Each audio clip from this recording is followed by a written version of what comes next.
আমি মারা গেলেও কোনো আফসোস নাই, কারণ এই জীবনে আমি অনেক কষ্ট পাইছি। জীবনের চেয়েও বেশি ভালোবেসেও আমি আপন মানুষদের কাছে ভালো হতে পারি নাই।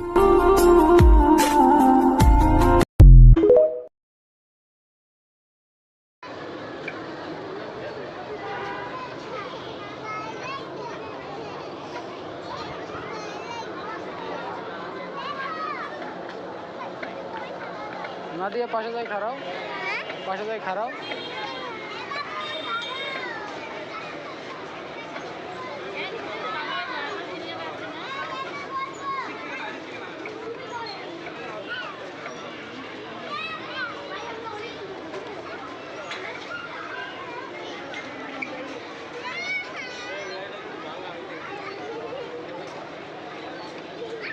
না ফুল একটু দাও।